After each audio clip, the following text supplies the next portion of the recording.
ఓం శ్రీ మహాగణాధిపతియే నమః. శ్రీ గురుభ్యో నమః. శ్రీ మాత్రే నమః. మనం ఎన్నో దోషాలను తెలుసో తెలియకో చేస్తూనే ఉంటాం. అలాంటి మన దోషాలను తొలగించి అమ్మవారి అనుగ్రహం మన మీద కలగాలని శంకరాచార్యులు మనకై రచించిన స్తోత్రం ఈ దేవ్యపరాధ క్షమాపణ స్తోత్రం. ఈ స్తోత్రం పఠించిన లేదా విన్న అమ్మ మన అపరాధాలను మన్నించి తన కరుణను మన మీద కురిపిస్తుంది. భావం కూడా తెలుసుకుంటే ఇంకా ఉత్తమము అని తెలియజెప్తున్నారు. ఇందుకోసం నేను ఇంకొక వీడియో చేస్తాను, అందులో మీరు భావం తెలుసుకోవచ్చు. శుభమస్తు. మీరు మొదటిసారిగా నా ఛానల్ చూస్తున్నట్టయితే మీరు సబ్స్క్రైబ్ చేసుకుని అందరికీ షేర్ చేసి సహకరించండి. నా ఛానల్లో ఆల్రెడీ వివిధ స్తోత్రాలను చేసి పెట్టాను. వాటిని విని భగవంతుని కృపకు పాత్రలు కండి, వివిధ రకాల ప్రయోజనాలను పొందండి. Thank you. దేవ్యపరాధ క్షమాపణ స్తోత్రం. న మంత్రం నో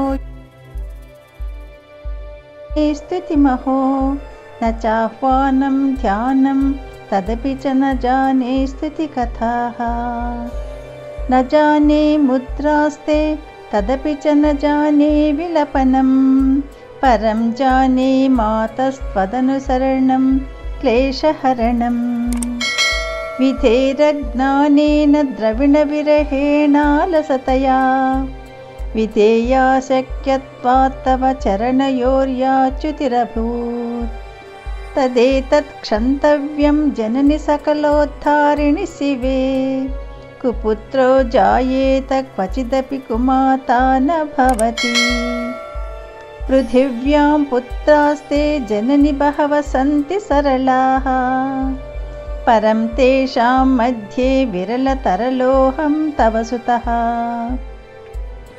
మదీయోయం త్యాగః సముచితమిదం నో తవ శివే కుపుత్రో జాయేత క్వచిదపి కుమాతా న భవతి జగన్మాతర్మాతస్తవ చరణసేవా నరచితా న వా దత్తం దేవి ద్రవిణమపి భూయస్తవ మయా తదాపి త్వం స్నేహం మయి నిరుపం యత్ప్రకురుషే కుపుత్రో జాయేత క్వచిదపి కుమాతా న భవతి పరిత్యక్తా దేవాన్ విధి సేవాకులతయా మయా పంచాశీతేరధికమపనీతే తు వయసి ఇదానీం చేన్మాతస్తవ యది కృపా నాపి భవితా నిరాలంబో లంబోదర జననీ కం యామి శరణం స్వపాకో జల్పాకో భవతి మధుపాకోపమగిరా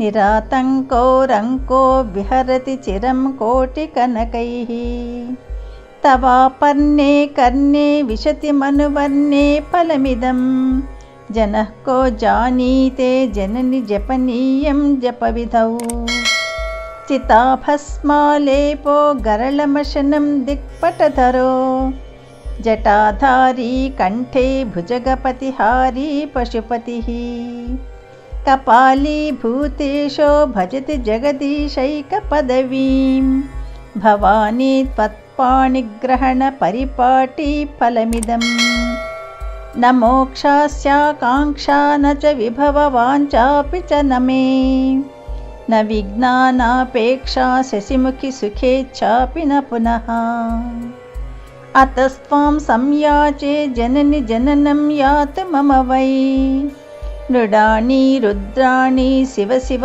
భవానీతి జపతః నారాధితాసి విధినా వివిధోపచారైః కిం వృక్షచింతన పరైర్న కృతం వచోభిః శ్యామే త్వమేవ యది కించన మయ్యనాథే దత్సే కృపాముచితమంబ పరం తవైవ ఆపత్సుమగ్నస్మరణం త్వదీయం కరోమి దుర్గే కరుణార్ణవే శివే న తచ్చటత్వం మమ భావయేథాః క్షుధాతృషార్తాః జననీం స్మరంతి జగదంబ విచిత్రమత్ర కిం పరిపూర్ణా కరుణాస్తి చేన్మయీ అపరాధ పరంపరావృతం నహి మాతా సముపేక్షతే సుతం మత్సమపాతకీ నాస్తి పాపగ్ని త్వత్సమానహి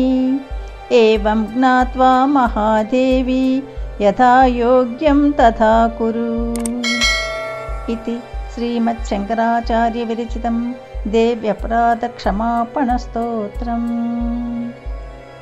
యదక్షరపదభ్రష్టం మాత్రాహీనం తు యద్భవేత్ తత్సర్వం క్షమ్యతాం దేవీ నారాయణి నమోస్తుతే. సర్వం శ్రీ శివార్పణమస్తు.